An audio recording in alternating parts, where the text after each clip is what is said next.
quand j'ai vu Dr Vaillancourt la première fois, ça a été un wow, un vrai wow. C'est un monument en Estrie. C'est une personnalité incontournable.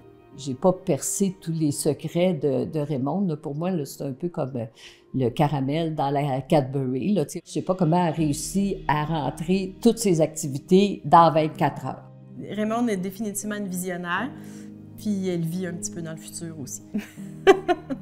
On essaie de faire comme elle, mais quand on n'est pas capable, ben, on se dit on peut pas tous être des petites Raymond non plus. Ça fait que c'est vraiment là, notre unité de mesure. Raymonde, c'est quelqu'un qui, sur le plan professionnel, est très, très compétente avec une multitude de champs d'activité. J'étais toujours surpris de l'implication aussi grande du Dr Vaillancourt dans plusieurs domaines, et je me posais toujours la question, où trouve-t-elle le temps? Ce qui la caractérise le plus, là, c'est d'offrir des services à la population. Les gens ont le goût de la suivre de par son leadership et pas de par le fait qu'elle va imposer des décisions. C'est quelqu'un qui s'est beaucoup engagé sur le plan médico-administratif, sur le plan de la formation, mais elle était tout aussi engagée auprès de sa clientèle. Raymonde Vaillancourt est une vraie fille de Sherbrooke. Elle y est née, y a grandi et s'y est installée plus tard pour prendre soin des gens de son patelin.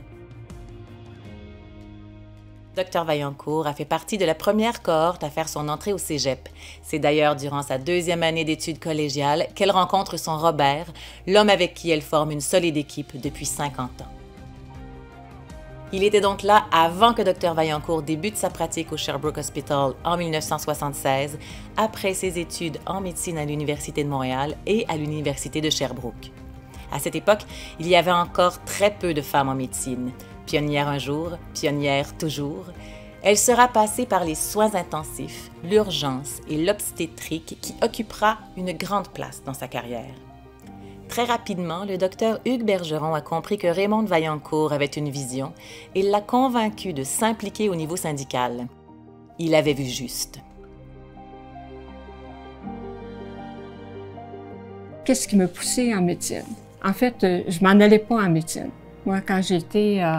c'est la faute de mon professeur en mathématiques qui pensait que j'avais les notes puis la possibilité de m'en aller en médecine. Moi, mon orientation, c'était d'être infirmière.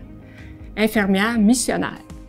Bien, moi, j'ai eu la chance de la côtoyer en stage. Donc, je l'ai vue avec des patients qu'elle connaît depuis longtemps, des familles.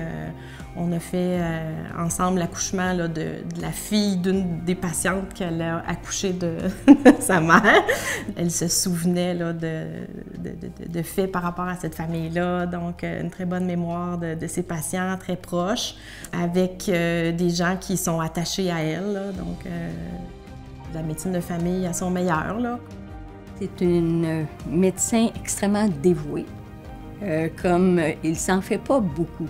Elle a une pratique très, très diversifiée qui s'est modulée à travers le temps, à travers les années. Elle a fait, Raymond, en début de pratique, de l'hospitalisation, des soins intensifs, de l'urgence, de l'obstétrique. Elle a fait beaucoup de médico-administratifs, puis ça, bien, les dernières années, ça a été vraiment ça, là. Je trouvais que la médecine de famille permettait de faire une pratique polyvalente qui était super intéressante là, si on pouvait trouver le bon milieu. Puis j'ai trouvé le bon milieu. Puis ça m'a permis de faire, à la fin de mon stage de médecine de famille, un stage au Sherbrooke Hospital, qui est un hôpital d'omnipraticien. C'est un milieu excellent. J'ai même demandé à la fin de mon stage de faire un 2e mois optionnel. Je voulais m'installer là. Fait que du jour au lendemain, j'ai fini ma 2e année de médecine de famille, puis j'ai commencé comme patron le lundi matin, dans un milieu où est-ce qu'on pouvait pratiquer ce que je voyais moi comme médecine de famille. C'était l'exemple d'une omnipraticienne qui avait su s'intégrer à un groupe de pratique et qui avait su transformer progressivement ce groupe de pratique grâce à son efficacité, mais surtout à sa grande crédibilité, et comme médecin, et comme personnage. Quand j'ai commencé ma pratique de bureau. En fait, j'ai commencé avec une secrétaire et un dictaphone, 22 patients la première journée. J'ai hérité de la pratique d'un médecin qui avait 1000 patients. Puis je regarde ça, puis aujourd'hui, j'ai le même nombre de patients, mais j'ai changé le dictaphone pour la reconnaissance vocale. Puis j'ai aussi, je suis dans un milieu où est-ce que on n'a pas seulement une secrétaire puis une auxiliaire, mais toute une équipe de soins avec qui je peux travailler. Raymonde, c'est une fille d'équipe. Comment on peut travailler pour que le meilleur potentiel de chacun des membres de l'équipe soit mis à valeur? Comme par exemple, bon, j'ai une travailleuse sociale, bien, je vais demander pour cette portion-là. L'infirmière n'est pas ici pour faire des papiers, elle est ici pour voir des patients au meilleur de ses connaissances à elle. Et ça, je pense que Raymonde elle est très bonne là-dedans. Raymonde, c'est une personne qui est très engagée. Dans l'environnement de la Fédération, au point de vue médico-administratif, elle a été membre du Conseil général, elle a été membre du comité de formation à la Fédération, elle a présidé de mémoire le comité de formation, elle a été membre du conseil d'administration de la Fédération, elle a même occupé le poste de directrice de la formation par intérim. Une des choses au niveau syndical, et pour moi ça c'est une chose importante parce que c'est surtout là que je l'ai côtoyé, mais Raymonde, malgré les ententes syndicales, bon, elle cherchait beaucoup à défendre les médecins, ça c'est clair. Mais derrière tout ça, il y avait toujours le souci de protéger le patient et de protéger la population. On a besoin d'avoir les deux pieds souvent au niveau du terrain pour comprendre les besoins de la population, oui, de nos patients, mais en même temps de nos médecins, puis les amener à un niveau où est-ce que les décisions se prennent. Je trouve ça super important. Ça fait 44 ans que Raymonde Vaillancourt s'engage auprès de la Fédération et de ses collègues médecins. Elle a franchi tous les échelons, de déléguée de l'Association de l'Estrie en 1979 jusqu'à la présidence de 1995 à 2004. C'est aussi durant cette période qu'elle a été administratrice au bureau de la Fédération. De 1983 à 1995, elle a fait partie du comité de formation de la FMOQ, qu'elle a présidé en 1986, puis de 1992 à 1995. Elle a aussi assuré l'intérim à la direction de la formation de la Fédération en 1996. Elle est toujours aussi active, tant au sein de son association que du réseau de la santé, afin d'améliorer les conditions de pratique de ses confrères et consoeurs médecins et l'accès aux soins pour la population. Si, je veux dire, Raymonde, elle n'était pas d'accord avec les positions qu'on prenait, on avait du travail à faire en Estrie. Parce que si Raymonde disait « moi je ne suis pas d'accord avec ça » ou « je suis traité injustement comme région », commence à la convaincre si tu veux convaincre tout le monde du contraire. Elle va avoir des bons arguments, mais c'est jamais par la force ou la vigueur de la voix, c'est vraiment par le contenu. C'était vraiment une chef de file des médecins de la région de l'Estrie. Raymonde, en négociation, elle va s'assurer que s'il y a une entente, ben, la personne en face d'elle a gagné quelque chose et elle a gagné quelque chose. Si bien que les autres fois, quand on peut se rencontrer et discuter, ce sera toujours dans le même respect. Raymonde a travaillé beaucoup, même avant finalement l'arrivée des GAP, sur des modèles de soins qui favorisaient l'accès aux patients, même s'ils n'ont pas de médecin de famille. Ça a fait que quand le GAP est arrivé, le GAP Estrie, bien, il y avait déjà des racines avec des services qui existaient déjà dans tous les territoires. Raymonde, d'une certaine façon, a été présente sur le terrain, puis ici à la Fédération, pour toutes les grandes batailles qu'il y a eu pour la médecine familiale depuis les années 80 jusqu'à aujourd'hui. Elle a toujours été très, très impliquée dans son milieu. Elle l'est encore. Moi, je ris parce que déjà, depuis le 1er décembre, ben, des fois, on questionne le ministère. Bon, bien, avez-vous, tu sais, un fonctionnement proposé ou un contrat, tu sais, des fois, quand c'est des engagements, des ententes. Puis là, d'entendre en Estrie, en avez-vous développé un? Là, je réalise qu'il y a beaucoup de choses qui viennent, que c'est Raymonde qui avait mis par écrit avec l'équipe. Puis qu'après ça, ben, c'est retourné au ministère. Puis là, tout d'un coup, c'est diffusé dans les autres régions, là, comme la façon de faire. Là. J'entends aussi Dr. Amiot qui dit on fait partie de la solution. Moi, je pense que j'ai fait partie de la solution depuis le début, en participant aussi aux nouvelles façons de faire, en étant responsable régional de la formation continue. Ça m'a permis d'amener une certaine vision de la formation qui était différente, un peu avec des ateliers interactifs, l'atelier de sensibilisation au niveau de l'accès adapté. Raymond était déjà très organisée dans sa pratique. Il voyait déjà beaucoup de gens, mais elle a sauté à pieds joints dans l'accès adapté pour pouvoir non seulement voir encore plus de gens, mieux les voir, mais en plus, elle a trouvé le temps de l'enseigner aussi. C'est quelqu'un qui, sur le plan professionnel, est très, très compétente avec une multitude de champs d'activité. Donc, pour être capable de faire ça, elle croyait naturellement beaucoup au fait que les médecins de famille doivent être formés par des médecins de famille, l'importance, je veux dire, de la formation continue dans le curriculum de pratique des médecins. Donc, je veux dire, elle croyait beaucoup à cette situation-là. Graduellement, j'ai pris le rôle de responsable régional de formation continue, ce qui me permettait de garder ma polyvalence, puis en même temps de répondre à mes besoins de formation. Le milieu universitaire m'a appris beaucoup, parce qu'avec les étudiants, c'est très stimulant. Puis ça nous met pas mal au défi de garder nos connaissances à jour.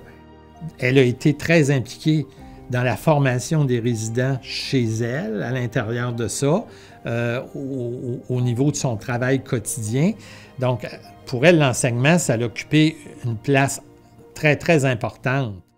C'est important de former la relève. C'est important que les gens aient des médecins compétents, puis on est capable de faire ça bien en médecine de famille. Fait que je pense que ça, c'est important pour Raymond de voir que la relève est là. On a des médecins qui sont capables de prendre une patientèle variée, de tout âge, dans plein de contextes de vie différents.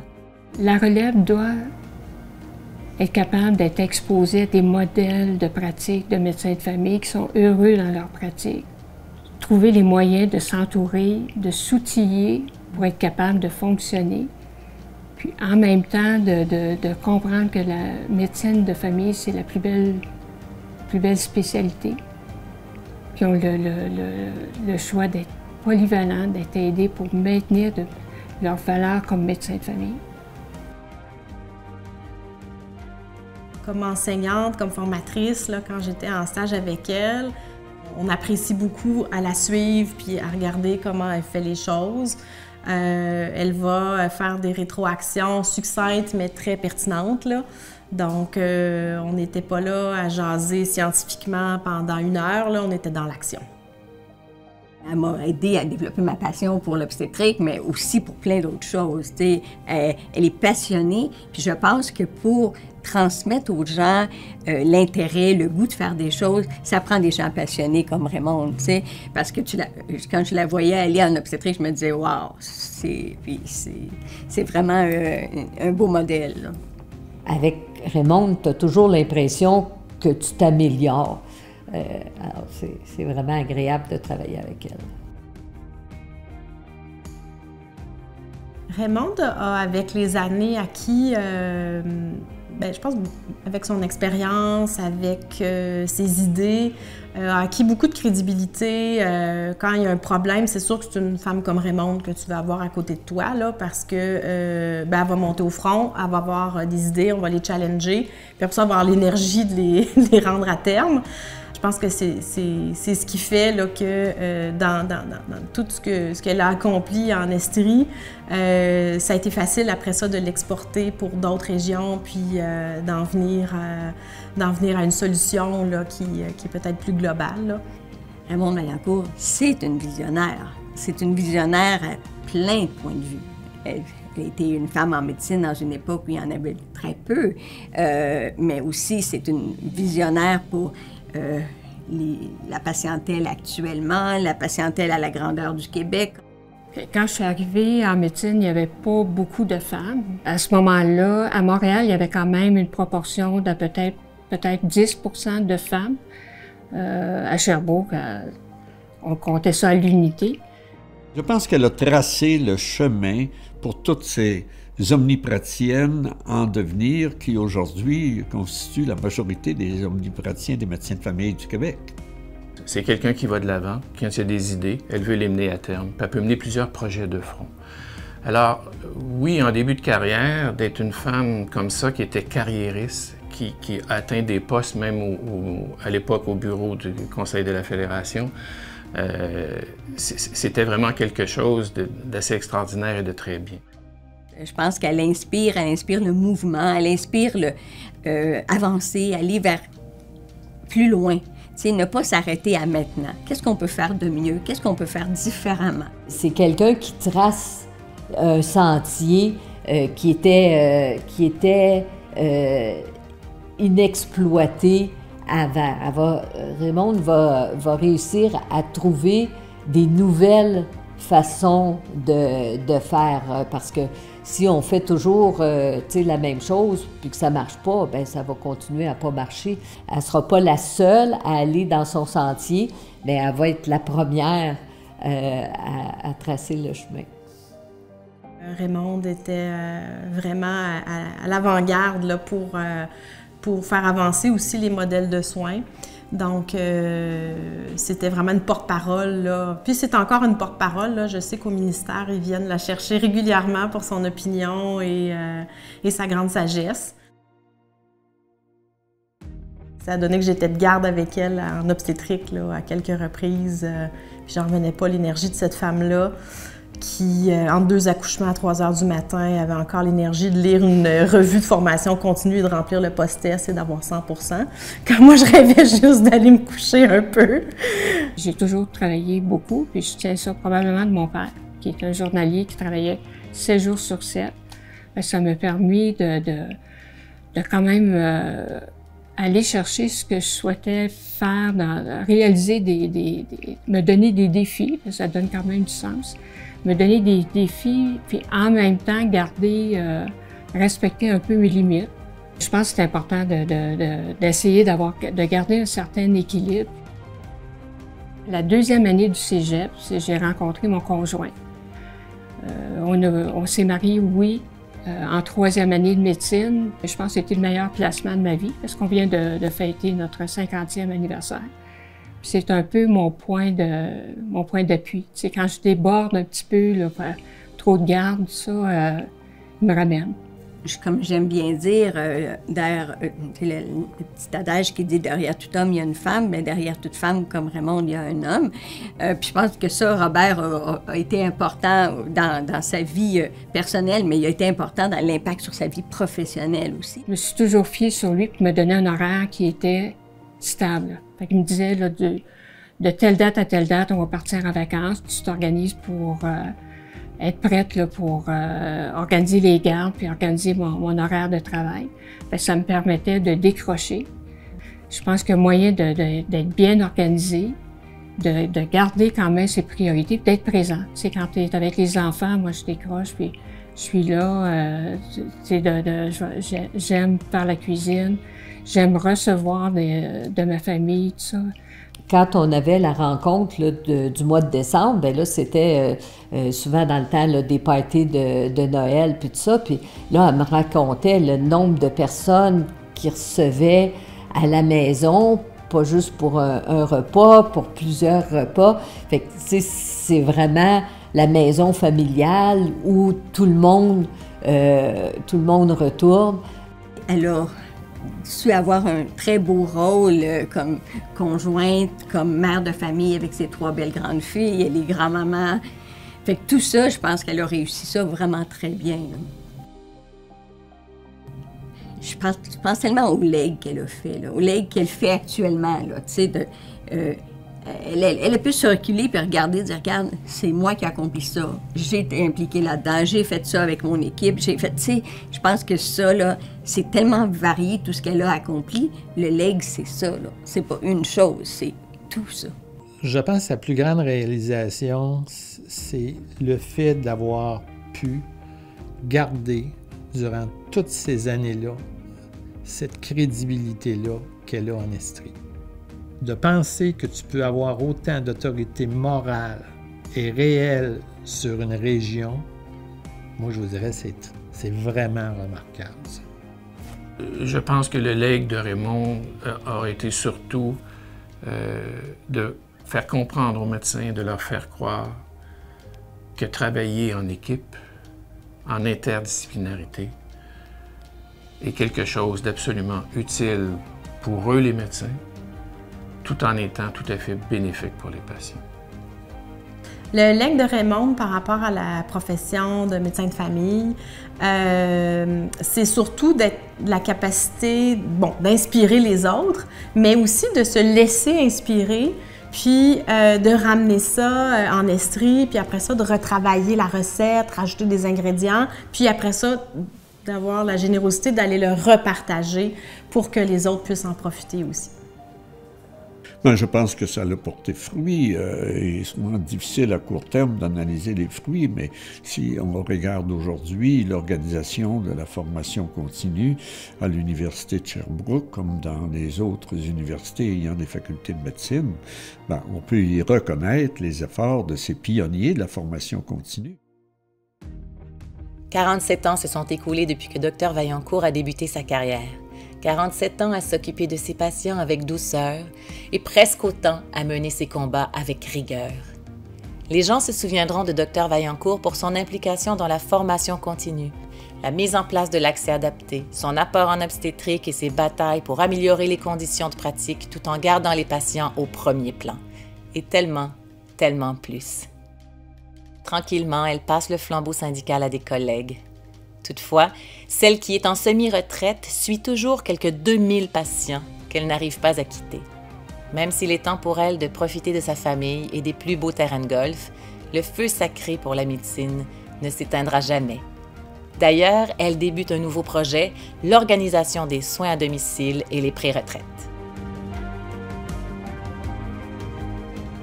Je suis la chanceuse qui a accepté de prendre la relève de Raymond comme chef du DRMG Estrie, un poste qu'elle occupait depuis plus de 14 ans. Donc, c'est la chef Raymond. Donc, les gens me taquinent à dire « t'es la nouvelle Raymond ». Mais je précise que nous sommes la nouvelle Raymond parce que ça prend plusieurs personnes pour la remplacer. Quelqu'un comme Raymond qui prend sa retraite, c'est pas un vide, c'est un énorme vide. Puis ses patients vont s'ennuyer d'elle. Nous, comme clinique, on va s'ennuyer d'elle, de son humour, de venir nous amener des affaires à en fou rire là, à tout moment. Là. Ça, je pense que ça va nous manquer comme équipe. Là. Je pense qu'il y a plusieurs personnes qui ne se sont pas rendues compte de tout ce qu'elle a accompli parce qu'elle ne le fait pas pour rayonner, elle le fait vraiment pour que les gens et que particulièrement les patients en ressortent gagnants. Là. Ce que j'ai transmis à la relève, il y aura une petite partie de moi qui est là-dedans. Parce que j'ai adoré ce que j'ai fait tout le long de ma carrière. Puis quand je regarde un peu les gens qui vont me remplacer, je pense que c'est une grande satisfaction pour moi. Je suis témoin de la transition avec Raymond par rapport à la chefferie du DRMG. Puis, elle a la générosité d'être encore là, de pas laisser tomber les choses. Elle n'abandonne pas les gens dans un poste où ils pourraient se sentir dépassés. Elle va toujours accompagner sa relève qu'elle aura préparée pour s'assurer que la transition se passe bien. Elle a ce souci-là, cette préoccupation-là de la continuité. Ça, c'est vraiment quelque chose qui va la caractériser. C'est quand même encore remarquable parce que Raymond doit plus qu'une quarantaine d'années de pratique, d'être encore aussi impliqué au day-to-day, je veux dire, dans l'organisation des soins, alors qu'elle pourrait probablement rejoindre son conjoint à la retraite puis faire autre chose. Elle garde le même engagement. C'est là qu'on réalise qu'on a vraiment été chanceux en Estrie de l'avoir, puis que ce soit au ministère, à la FMOQ, bien, Tout le monde est très chanceux d'avoir eu Raymond là, qui a passé beaucoup de son énergie, de son temps là, à améliorer la pratique de tous. Je lui lancerais quand même un petit clin d'œil. À un moment donné, tu penseras peut-être à garder un peu de temps pour toi, puis en donner un peu moins pour les autres.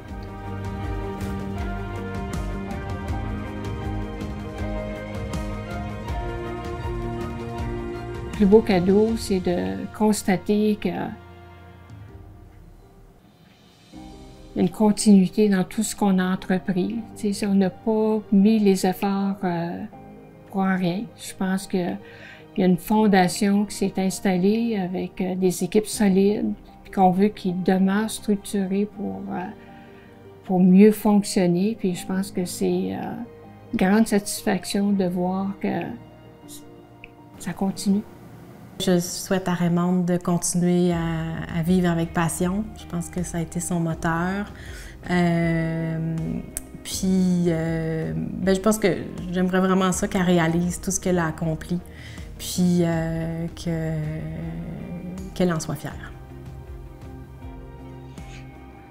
En fait, en 44 ans de carrière, ce que je suis le plus fière, c'est peut-être d'être rendue où je suis rendue, la personne où je suis rendue. C'était un apprentissage tout le long de ma carrière. Il n'y avait rien de formalisé en fait de gestion, rien de formalisé en fait de leadership. Il a fallu l'apprendre sur le tas. Puis j'espère qu'on va être capable de transmettre ça à d'autres, à la relève. Puis je pense qu'avec un peu de confiance, la relève est au rendez-vous. Puis j'ai encore un défi, de trouver des balises pour alléger la pratique des médecins qui sont en fin de carrière. Puis je pense que avant de tout laisser, je vais me rendre au bout.